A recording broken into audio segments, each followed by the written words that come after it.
volumen, por favor. No, mi diafragma ya está con poca energía hoy. A esta hora. Alçado já baixa. Alçado. Vai aumentar. Vai abaixar e eu já estou Os embaixo. dois da direita embaixo.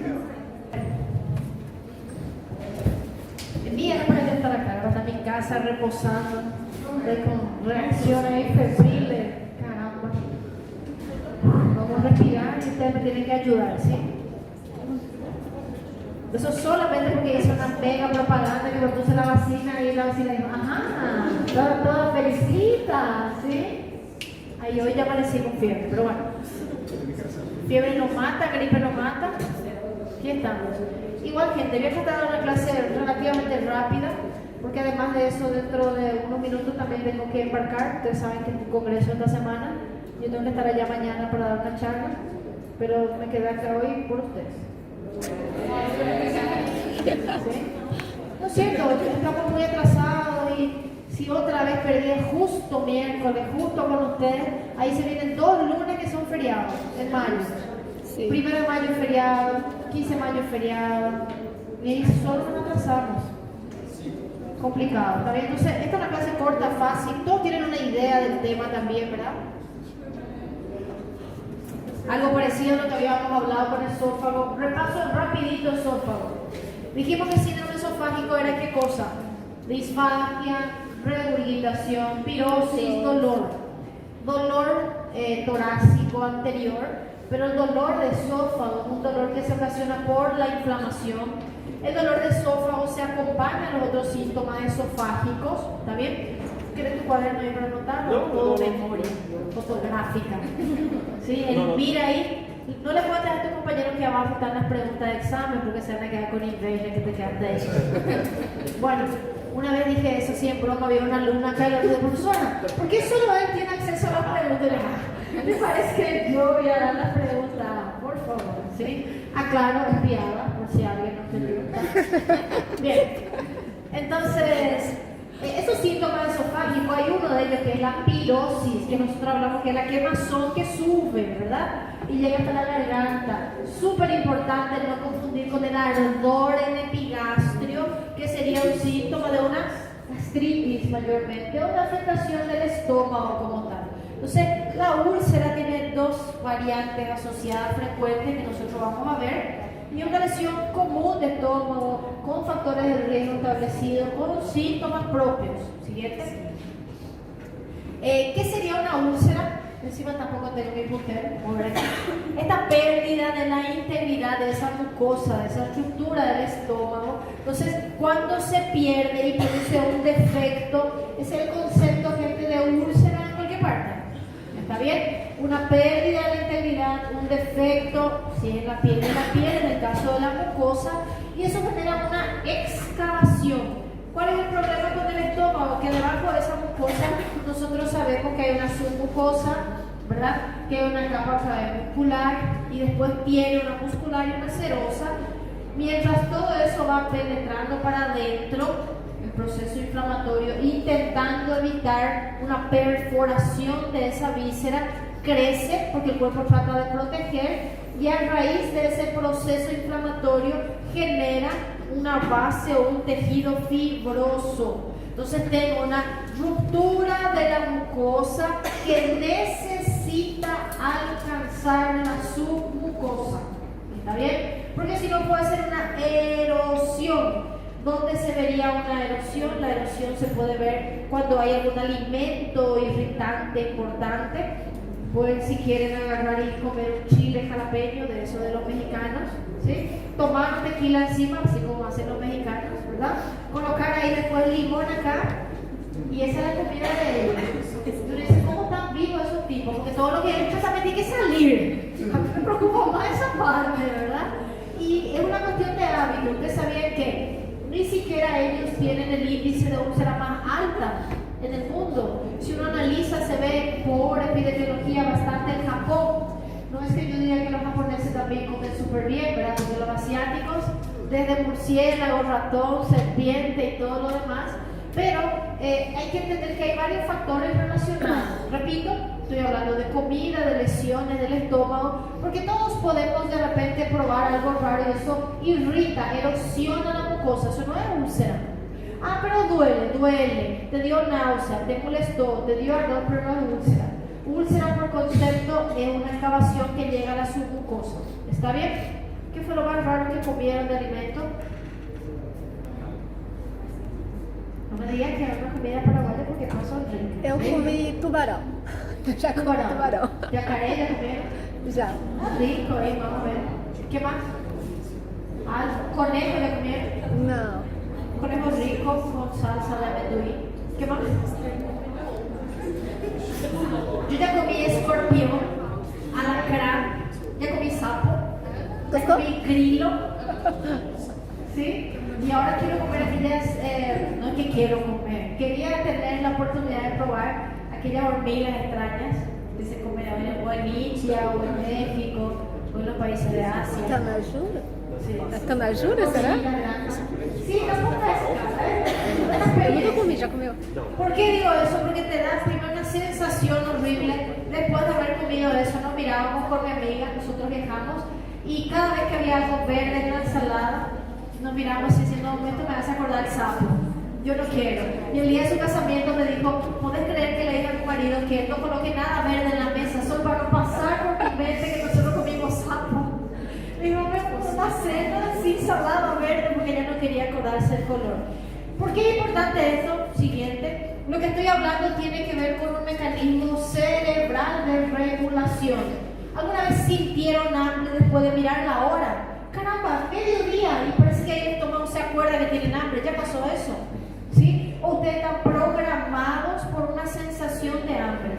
Todo el cuerpo tiene un ritmo circadiano y la secreción del estómago también tiene un estímulo que proviene del sistema nervioso central. Por eso es que alimentarse fuera de horario es un factor de riesgo para generar erosiones, y si eso se repite continuamente, sumado a otros factores, puede generar también úlceras. Difícilmente solo comer fuera de hora te da úlcera, porque úlcera dijimos que es una excavación que llega a la submucosa, que tiene un proceso inflamatorio, pero sí te puede generar gastritis. ¿Qué más yo estoy viendo acá? Esta es la glándula, ¿verdad? Acá va a ver la secreción ácida. Recuerden que el pH que existe acá en el borde del estómago, en la cavidad, es 1,5, 2. El ácido clorhídrico deja el ambiente más terrible y eso sirve como protección para que si algún alimento tiene bacteria, el estómago inmediatamente acaba. Es una respuesta de inmunidad inespecífica. Ahora, ¿qué pasa? Si yo comí algo raro, si tengo horarios diferentes de alimentación, si este es mi 6º vaso de café del día, por ejemplo, si tienen esos hábitos, obviamente el estómago puede irritarse. Pero para proteger de eso, mi cuerpo es sabio y mi cuerpo empieza a formar esta capita acá en azul. Recuerden que el mayor sería el aniquilante del ácido, por decir así. El que viene a tamponar la sustancia ácida es el bicarbonato. Esas células que están acá en la superficie, células epiteliales, producen un moco rico en bicarbonato que, a diferencia del ácido clorhídrico pH 2 más o menos, llega a un pH 7. Entonces, este ácido que está aquí no tiene que tener contacto con la mucosa, con el epitelio. Siempre debe haber un moco protector que recubre el epitelio. De ahí que cuando hay una erosión, se perdió esta célula, esta parte queda expuesta porque no tiene el moco y el ácido, que el ácido debe estar ahí. Ese pH ácido es el paso inicial para la digestión, por ejemplo, de proteínas. Activa los zimógenos, que son enzimas inactivas para degradar los alimentos. Con el pH ya empiezan a trabajar, llegada del bolo alimentario y empieza la digestión. El problema es cuando todas esas enzimas se activan y yo entro en la frescura de estoy de dieta y necesito que entre mi ropa y no voy a comer, todas esas cosas que acontecen, el paciente puede tener exceso de producción entonces de ácido e irritación de la mucosa por ese fin. ¿Está bien? Todo un proceso. Siguiente, como yo hablé de liberación de moco, esa liberación de moco está regulada por aquí abajo. ¿Quién se encarga de regular eso tiene dos grandes sustancias. Primero, gastrina, ¿verdad? Que es una hormona que va a hacer que se libere la secreción. Y también el moco protector está regulado por prostaglandinas. Entonces las prostaglandinas tienen una función protectora. Y ya por aquí podemos recordar, la prostaglandina tiene un fármaco que inhibe su formación, porque es la misma prostaglandina que produce inflamación. Ella es la que está haciendo que me duela el brazo, el hombro aquí. Entonces, la misma sustancia que te da dolor, inflamación, fiebre, es súper chato.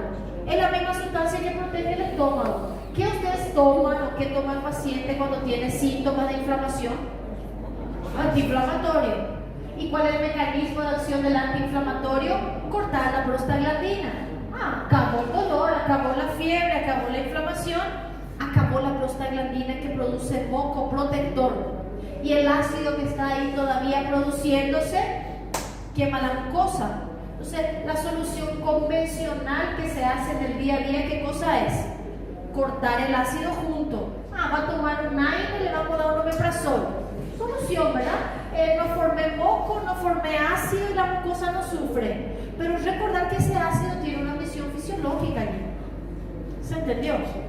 Siguiente secreto acá. Ustedes ven cómo aquí viene el nervio que tiene estas células cebadas que son las que van a generar la secreción. Y este nervio llega a la propia célula, llega a los vasos sanguíneos, arteriales y venosos. Entonces, esta inervación, que son nervios sensitivos y en parte nervios de la fibra del sistema vagal parasimpático, están más activados después que yo consumí un alimento.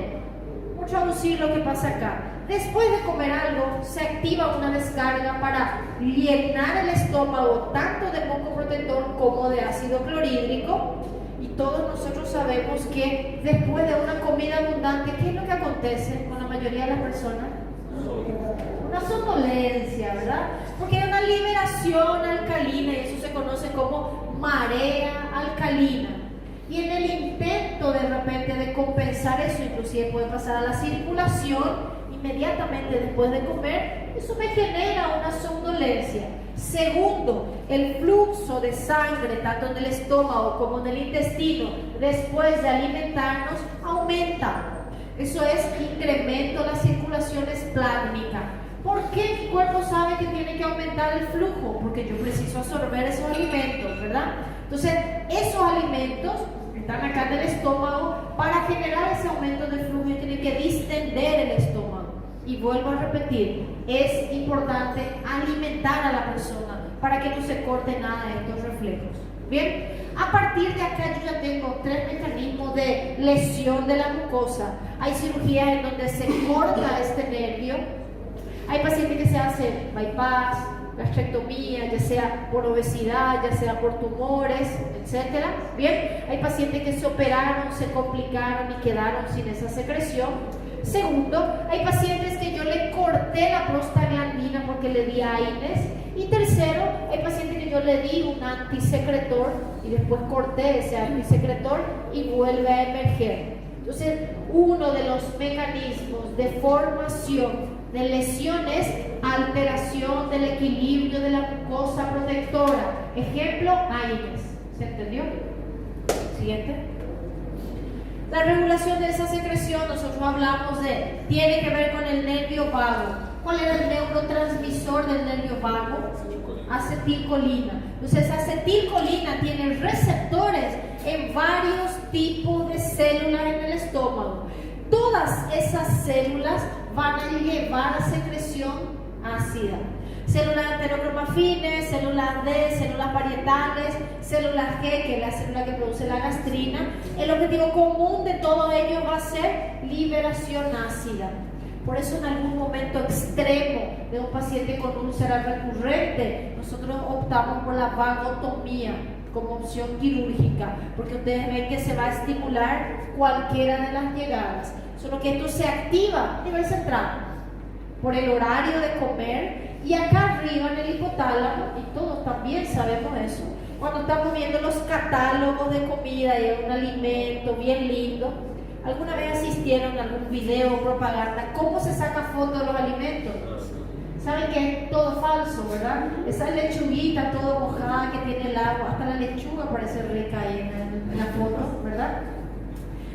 La hamburguesa, el queso derretido, a veces el humo que sueltan en un vapor de allá atrás, ni siquiera el humo caliente. Esa imagen visual, mi cuerpo piensa por la visión de que eso va a ser bueno. Siempre el alimento se inicia con una presentación. Los restaurantes más caros son los que más decoran la comida. Segundo, imagínense comer algo y un paciente con una melena a tu lado, con una colostomía que es toro. No es muy agradable comer algo. Por eso pedir un menú de chef en el plantón no es recomendado, ¿verdad? Porque no sabemos qué olor va a haber a ese nivel. Esos estímulos centrales, repito, ¿qué hacen? Estimulan el nervio vago y siempre se libera ácido clorhídrico. Olí algo agradable, visto algo agradable, llegó la hora de mi comida, entonces eso hay que regular con alimento. Siguiente. Para hablar de epidemiología, las úlceras dividimos por su localización en duodenal y gástrica. ¿Qué pasa con la úlcera duodenal? Además del factor protector, hay un segundo elemento que se ve más en países pobres, era para estar erradicado por nuestros países, todavía es una realidad, Helicobacter pylori. ¿Dónde se asienta la úlcera? Continuación prácticamente del antro, del bulbo, de la unión del estómago, o sea, la primera porción del duodeno, porque esa es la zona donde llega el endoscopio, gente. Recuerden que difícilmente va a pasar de la segunda porción. A veces consigue girar, eso ya es riesgoso, ¿verdad? Porque él es rígido, pero la primera porción es continuación del estómago. El paciente del lado del endoscopista consigue atravesar. Y ahí es donde se asientan 95% de las úlceras. ¿Está bien? ¿Por qué tengo que saber eso? Porque el mecanismo de producción de las úlceras duodenales es diferente. El mecanismo de producción es o presencia de Helicobacter pylori o cortar la producción de moco. A diferencia del estómago. En el estómago el mecanismo de producción es la agresión directa. Y la agresión secundaria a medicamentos. Y hablo de medicamentos y hablo de AINES. ¿Por qué? Porque AINES corta y acaba con prostaglandinas, que eran las que regulaban. Acá hay una enfermedad que es relativamente más prevalente en varones que en mujeres, úlcera péptica, principalmente las complicadas. Y yo pienso, ¿por qué de repente relacionan? Hay dos factores de riesgo también asociados, tanto tabaquismo como etilismo, que en teoría, y dije ahí bien, en teoría es más frecuente en varones. Yo pienso que en teoría, porque cada vez que yo salgo y miro a mi alrededor, digo, está errado ese libro, definitivamente, ¿sí? Entonces, se supone que por eso otros factores de riesgo más frecuentes. Segundo elemento que puede ser más frecuente una úlcera péptica en varones. El cáncer de estómago es más frecuente en varones. Y la úlcera péptica ya puede estar encima de un cáncer. Entonces ahí es donde está el problema. Cuando mi paciente viene con ardor del estómago, dolor en el epigastrio, una mujer, opa, yo pienso que tomó AINES, que realmente va a ser una gastritis, una úlcera, hacemos una endoscopía, verificamos que es la úlcera y se acabó. Pero si mi paciente es un varón y de repente tiene síntomas constitucionales, obligatoriamente se hacen biopsias en lugares diferentes, en la úlcera y alrededor. Repito, la úlcera péptica puede estar asentada sobre un tumor de estómago. ¿Está bien? Entonces, esos factores son importantes de recordar. Por aquí el Helicobacter pylori, pobreza, todas las condiciones de bajo nivel sociocultural, agua no potable, etc. Y por aquí úlceras gástricas, el pico de la edad más adulta, más frecuente en varones, relacionada al cáncer y también recordar secundaria de gastritis a repetición. Gastritis activa crónica. ¿Qué cosa es una gastritis activa crónica? La gastritis, que es la inflamación, la erosión de esa mucosa, nosotros vimos que puede estar relacionado con hábitos alimentarios inadecuados. Y vamos a poner un ejemplo claro. Nosotros, estudiantes de medicina, ¿sí? Y de repente un día tenemos una clase que termina a la 1, al día siguiente la otra clase termina a las 11, al día siguiente estamos en un lugar y nos queremos trasladar, no sé qué, hoy voy a comer un sándwich, hoy mi almuerzo va a ser un yogur, pronto acabó, no, hoy mi almuerzo va a ser una feijoada porque está riquísimo allá del tío, y todos los días nuestro horario y hábito alimentario es diferente, ¿verdad? Es muy difícil, por más que uno sea disciplinado, mantener el mismo patrón de alimentación. No digo que es imposible, pero es complicado, es nosotros. Otras personas que trabajan de noche, que llegan a la casa y tienen el hábito de dormir hasta las 3 de la tarde, cuando se levantan recién se alimentan, entonces el ritmo circadiano se altera y esa persona sufre de gastritis crónica. Tercer ejemplo de gastritis crónica, aparte de los hábitos alimentarios, el estrés. ¿Por qué? Porque todo el estrés, toda la preocupación, todos los malos hábitos liberan descarga de vago, liberan más ácido que lo habitual. Entonces, piensen en todo lo que dije. ¿Será que la solución es omeprazol para todo el mundo y se acabó?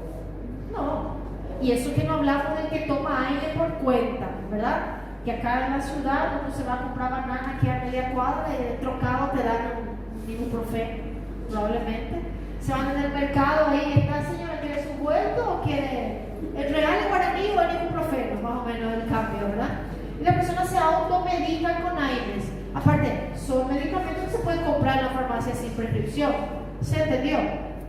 Súper frecuente. Siguiente. Los factores de riesgo, entonces, vuelvo a recalcar, dentro de todo sería el ataque que va a sufrir la mucosa por los agentes nocivos, Helicobacter pylori, mucho más frecuente en úlcera duodenal, y de repente evitar el daño, porque evitar la reparación, quiero decir, porque cuando yo tengo el ácido, acá tiene que atajar esa reparación, la formación de bicarbonato que no existe cuando no existe prostaglandina. AINE, Helicobacter AINE. Bueno, cuando nosotros hablamos de la lesión, recordar que hay varios factores relacionados, pero lo más importante es los síntomas que mi paciente va a tener. ¿Qué pasa con el síntoma principal de úlcera péptica? ¿Qué piensan que es? Dolor. ¿Dolor dónde? Dolor en epigastrio, dolor en la boca de estómago. Eso es importante, porque dolor abdominal no es dolor abdominal, es dolor en epigastrio, dolor en la boca del estómago. Y acá viene algo más importante todavía. ¿En qué momento duele? En cualquier momento, antes de comer, después de comer. Recuerde que yo tengo una lesión mayor, que hay una exulceración. Ahí está contacto directo con el ácido. Cuando estoy sin comer, ahí el ácido está libre. La úlcera, que es una excavación, cuando está el ácido ahí encima, duele. Comí, ese ácido se fue a atacar el alimento y dejó para la úlcera. Dolor de hambre. Comí el alimento, acabó el dolor. Eso es semiología, gente. Porque la gastritis, que es la irritación de la mucosa sin llegar a ser una excavación, todo lo que entra en el estómago da más dolor. Yo comí algo y me dio dolor, tomé algo y me dio dolor, eso es gastritis. Ahora yo estaba con un dolor intenso, comí algo, me alivió el dolor, eso es úlcera. ¿Ok? Por la fisiopatología. Siguiente. Entonces, el Helicobacter pylori se encuentra en úlcera péptica, recordar que está en el duodeno, y uno dice, bueno, ¿cuál es la importancia del Helicobacter pylori? Él está ahí, es una bacteria que sobrevive en ese medio inocuo, que es el medio ácido, y lo más peligroso que tiene es que su presencia se correlaciona con la posibilidad de que eso se convierta en linfoma. Entonces hay una relación directa con linfoma y con adenocarcinoma. Tener el Helicobacter pylori no es solo tener una infección y tener una úlcera, porque la úlcera se trata. Tener el Helicobacter pylori es un riesgo de tener cáncer. Entonces, cada vez que el paciente se hace una endoscopía, si el médico endoscopista es respetable, obligatoriamente tiene que informar si hay o no hay Helicobacter pylori. ¿Entendido? El Helicobacter pylori se ve mucho más en condiciones de hacinamiento, falta de higiene, agua no potable, no se lavó la mano, insalubridad, etc. Alimentos contaminados. Por eso es un factor de riesgo más relacionado al tercer mundo. Y nosotros todavía no tenemos erradicado. Solamente aparecen úlceras. Falso. El Helicobacter pylori también puede estar en un paciente con gastritis. Entonces, síntomas de estómago recurrente, ¿hay que tratar sintomático? No.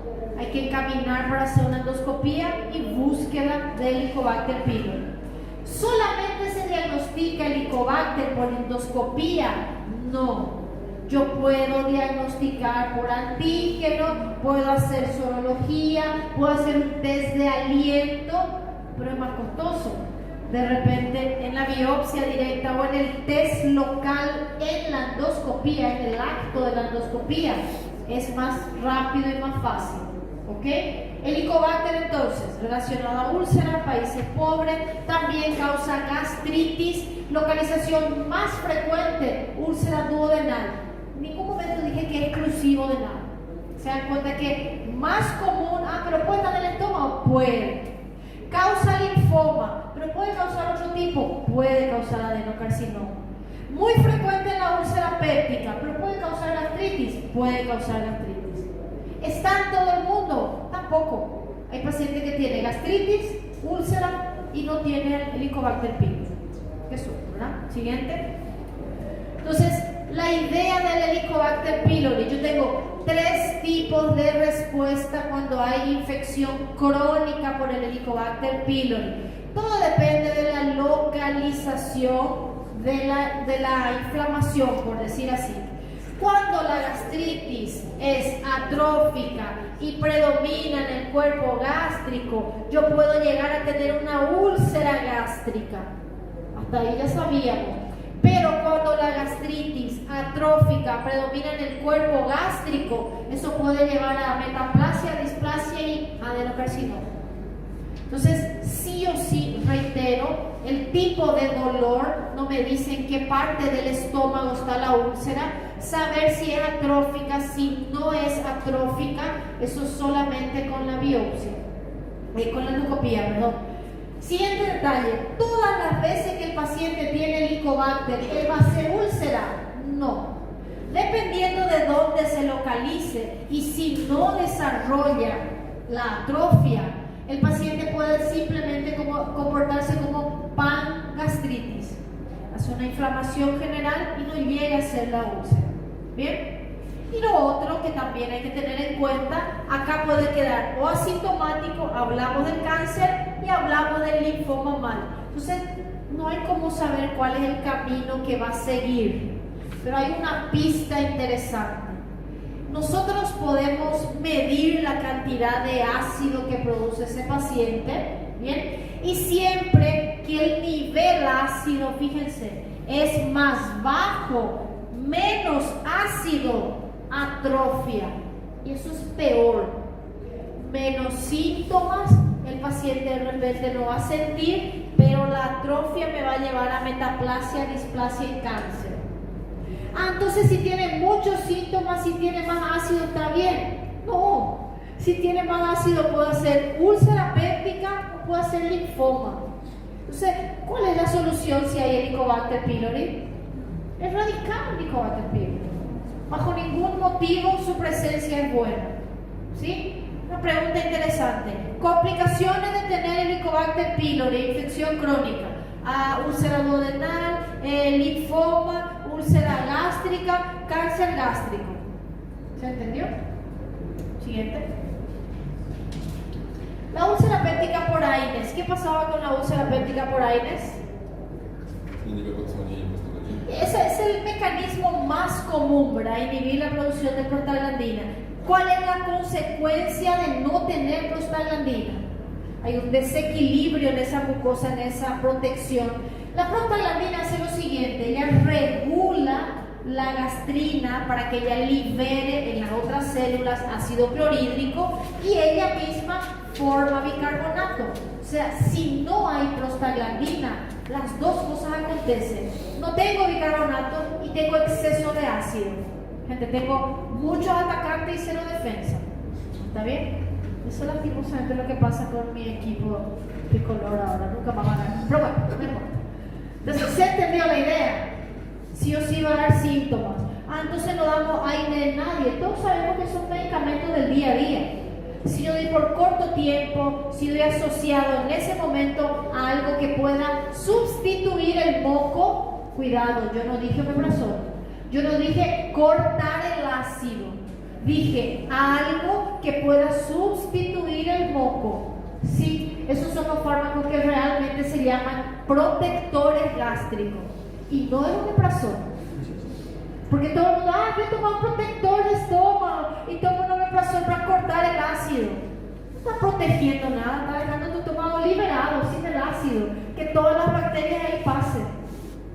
Ahí pasa, te cambian la flora y ahí empieza un problema gigante. Cambio en la flora, en la microbiota, desde lesiones en la piel, hasta alergia, hasta diarrea, hasta aumento de peso, hasta trastorno hormonal, que hayamos hablado. Hasta diabetes, ¿se recuerda? Entonces, ¿lo mejor el omeprazol? Absolutamente no. Estoy cortando algo fisiológico. Bien, ¿saben cuáles son los remedios que reemplazan el moco? ¿No? Sucralfato, por ejemplo. ¿Sí? Bismuto, por ejemplo. Son xaropes, jarabes que uno toma 3 veces al día. No es antiácido, no es heno, ¿sí? No es bicarbonato líquido, no es magnesio tampoco. Es sustancia que va a sustituir el moco protector.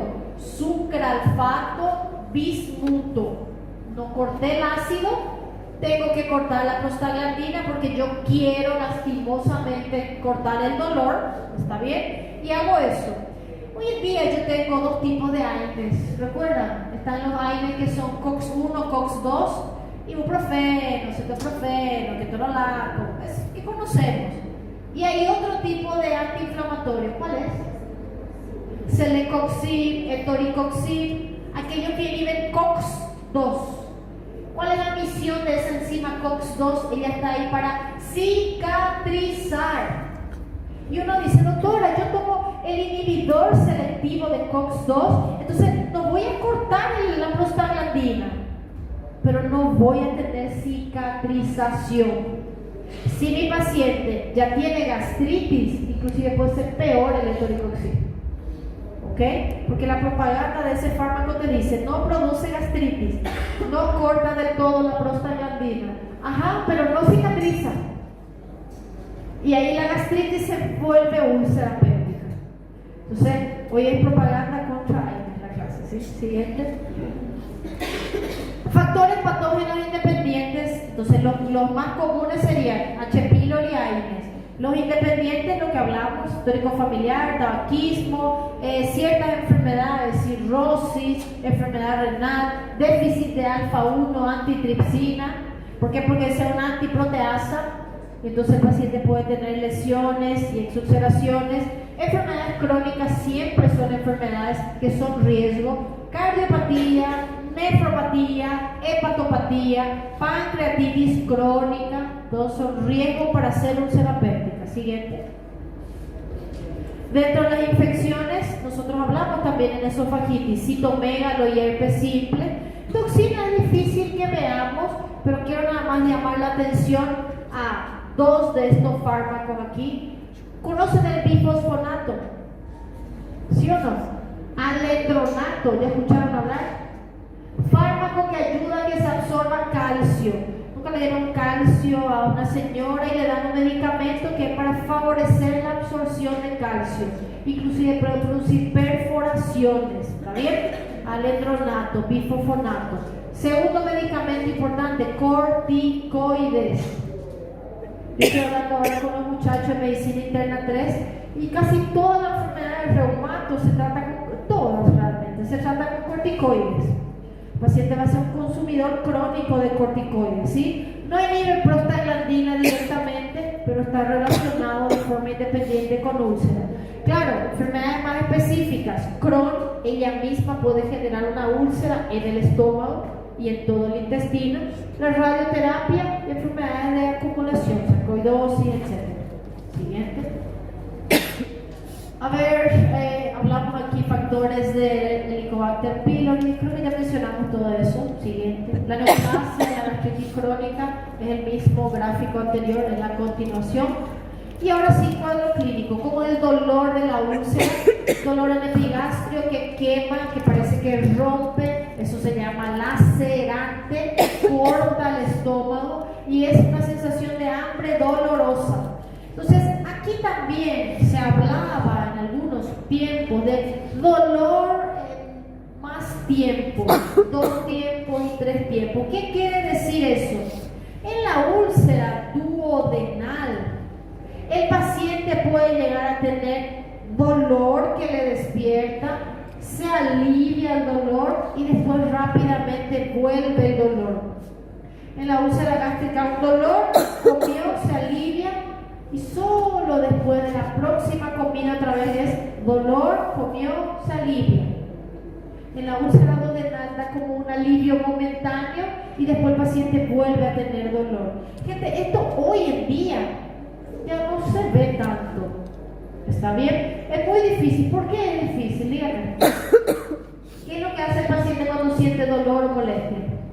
Se automedica. A decir, no, yo voy a dejar acá con el dolor para que y sepa si mi dolor es en 2 tiempos, 3 tiempos, 4 tiempos. Jamás.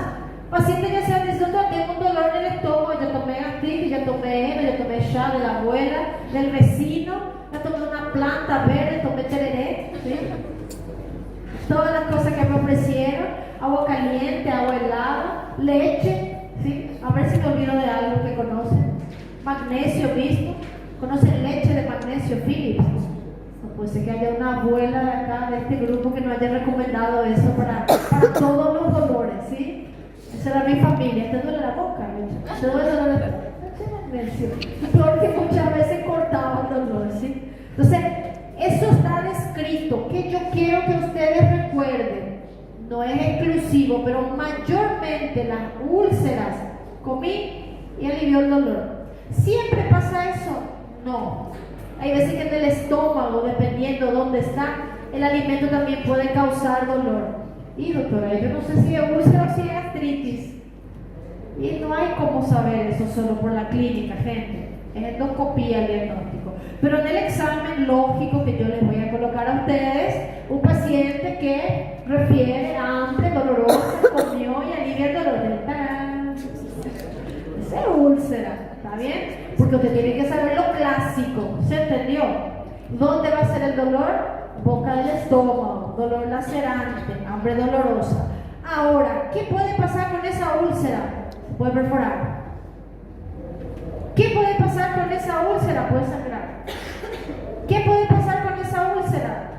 Continuar creciendo y llegar al páncreas. O sea, todo lo que yo estoy hablando es complicaciones. Y otra, si está en la parte donde termina el estómago y comienza el esófago, si hay pinceles por aquí, fíjense, tengo aquí de repente en este sitio de transición una úlcera, ¿verdad? Y acá la úlcera se inflamó y se curó. Se inflamó y se curó. Se inflamó y se curó. Opa, ¿qué está pasando aquí en este píloro? Se va cerrando este píloro. Entonces, ¿qué hace el cuerpo gástrico? Dilata. Y dilata así como estoy dibujando. Hay veces que llega a la fosa ilíaca izquierda. Y aquí se quedan litros. Y el paciente viene con un barrigón que parece que está vivo, porque hay peristaltismo acá del estómago. Y de repente el paciente vomita todo y te dice, esta doctora, esa fue la pizza que yo cené el lunes. Y ya es miércoles. ¿Sí? ¿Qué pasó con ese paciente? Está trancado la salida del estómago. Eso no es síntoma de úlcera, pero eso es síntoma de esta complicación.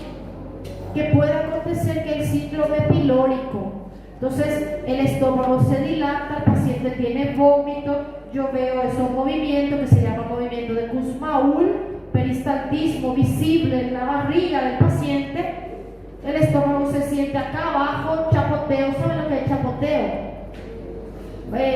Los globos de aniversario, ¿ven? Que te dan las criaturas para jugar. Si usted carga en ese balón grandote y coloca un poquitito de agua y el resto ar, esa sensación, ¿verdad? Que hay un poquito de líquido y mucho ar dentro del estómago.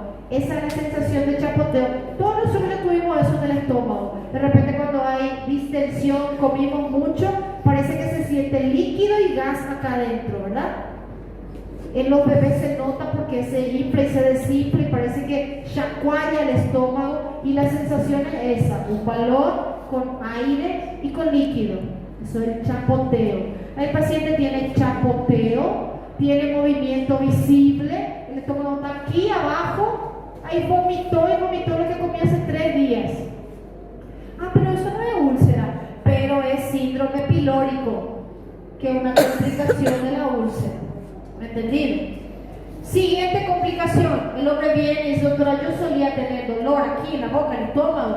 Nunca le hice caso.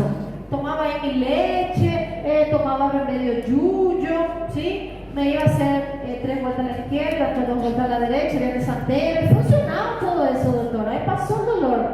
Pero ahora me siento débil. Ahí viene el paciente pálido, taquicárdico. Y hace 3 días que me estoy yendo al baño negro, que parece borra de café.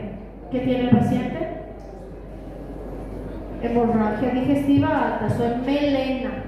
¿Está bien? Eso es hemorragia digestiva alta. Heces de color negro es sangrado alto digestivo. ¿Está bien?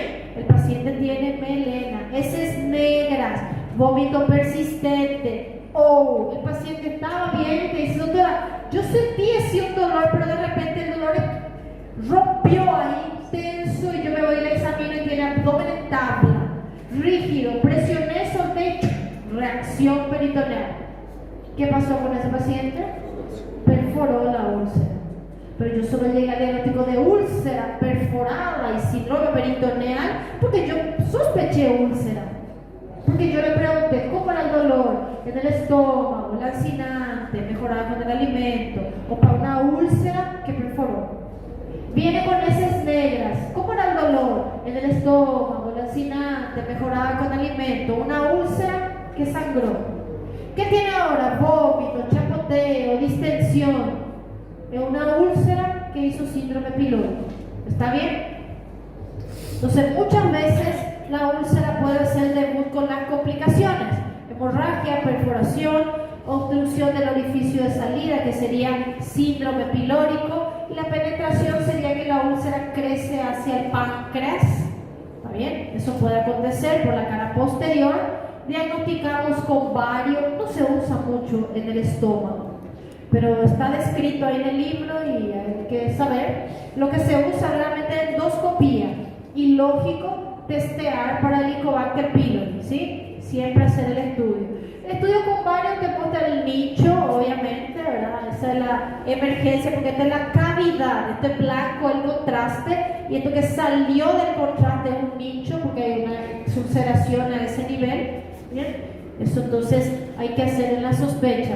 La endoscopía te puede diagnosticar la complicación en la hora, está sangrando, o la endoscopía te puede decir: hey, acá está la úlcera, pero está encima de un tejido blanco, fibroso, todo podrido. Eita.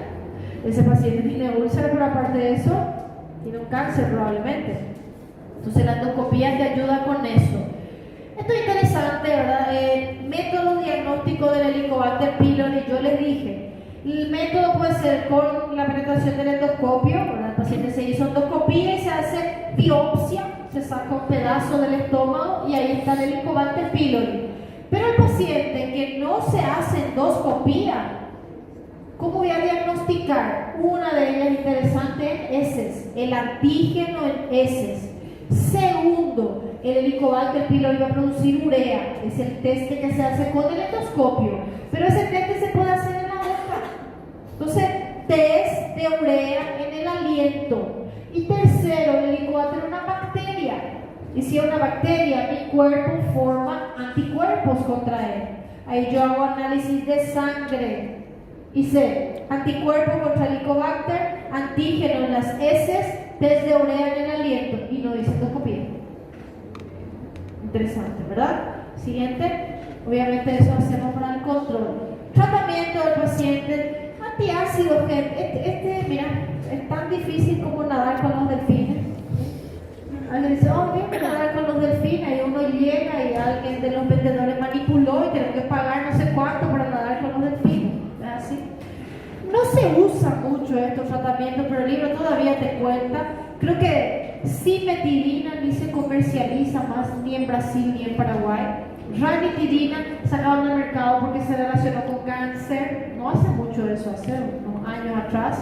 Famotidina de repente se puede encontrar, pero tiene otra utilidad antipsicótica y tal. No se llega a usar más con este fin. Antiácidos se usa para tratar síntomas comunes, ¿verdad? ¿Quién no compró alguna vez un antiácido después de comer mucho, después de beber mucho, etcétera? ¿Cómo se llama que le bebe en copa? Ese mismo. Siguiente.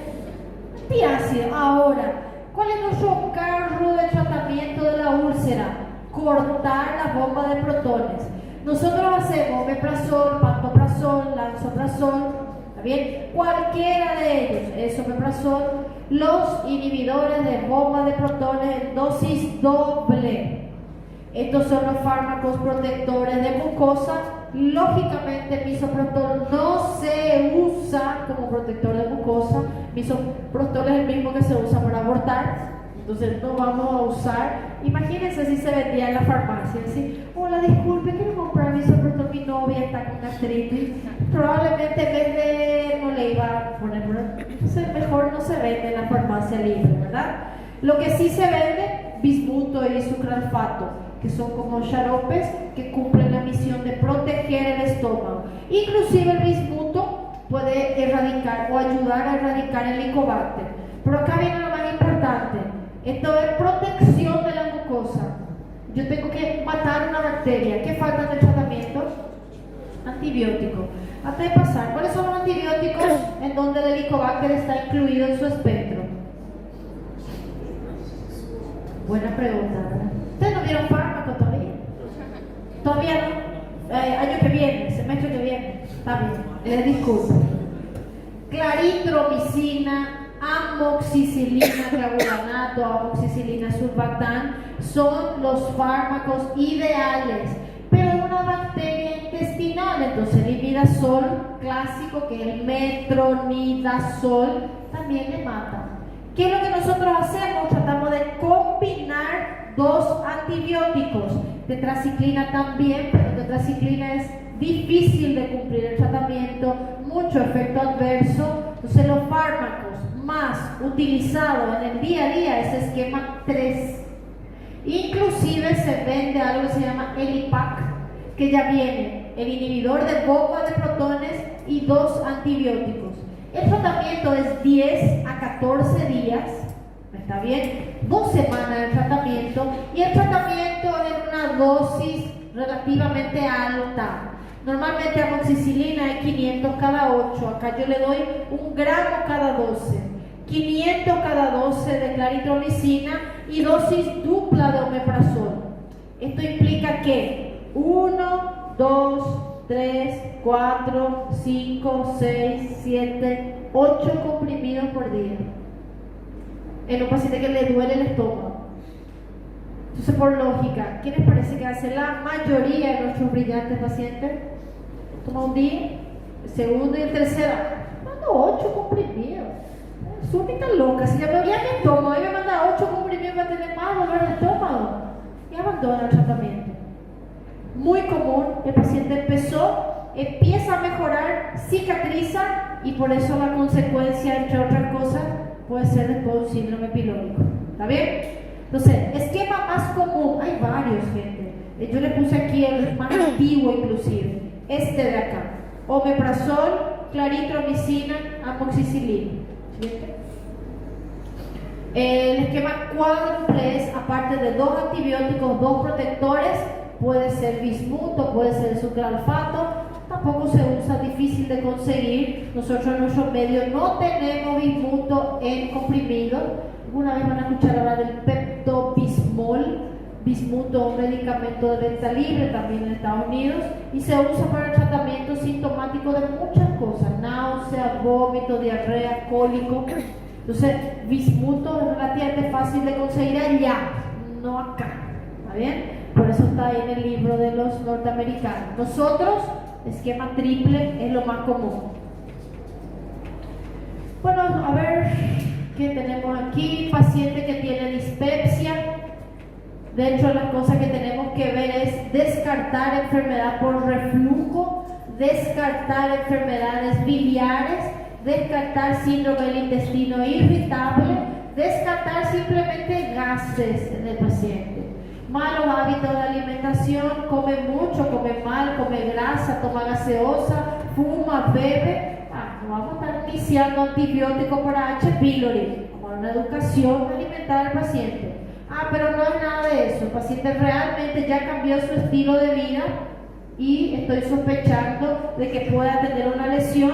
Podemos hacer de inicio no una endoscopía, sino buscar el Helicobacter pylori por aquellos métodos que yo hablé. Serología, test de urea en el aliento, antígeno en las heces. Si encontramos, ya tratamos y eventualmente, si sale negativo, hacemos tratamiento empírico solo con omeprazol. Si los síntomas persisten, encaminamos al gastro. Este es el manejo de atención primaria. ¿Por qué? Porque todos sabemos la realidad. Se va a la atención primaria. El paciente al día siguiente ya se hace la endoscopía, ¿sí o no? Sus, ¿cuánto tiempo tarda la endoscopía? 4 meses, 6 meses. Yo esta semana tenía unos pacientes por SUS que venían a su consulta de retorno después de 18 meses, gente. Era diabético, una ya vino amputada porque ya empezó, la otra que era transversal insulina ya vino infartada, el otro ya vino con una AVC y me dice, Dios, esto es terrible. Cuando se remitió a la consulta ya estaba todo bien y ahora 2 años después consiguieron vaga. Imagínense si ustedes van a esperar las vagas para la endoscopía para tratar al paciente.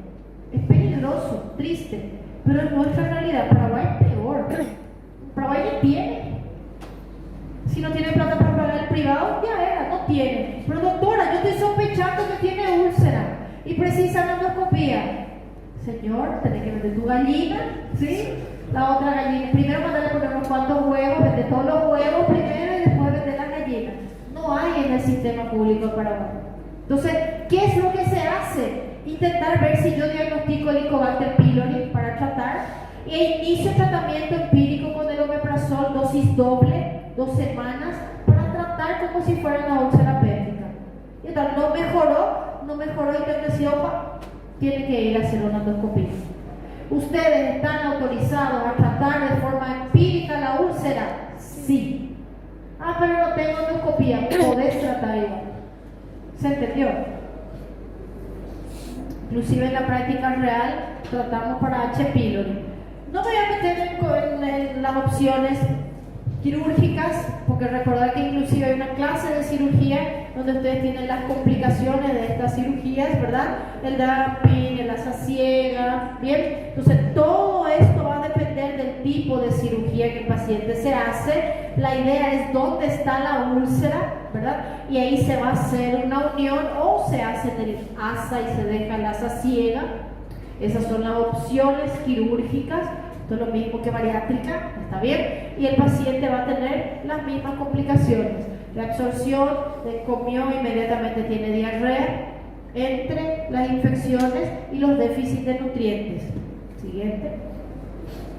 Entonces, estas complicaciones postquirúrgicas se supone que ustedes tienen que estudiar por cirugía.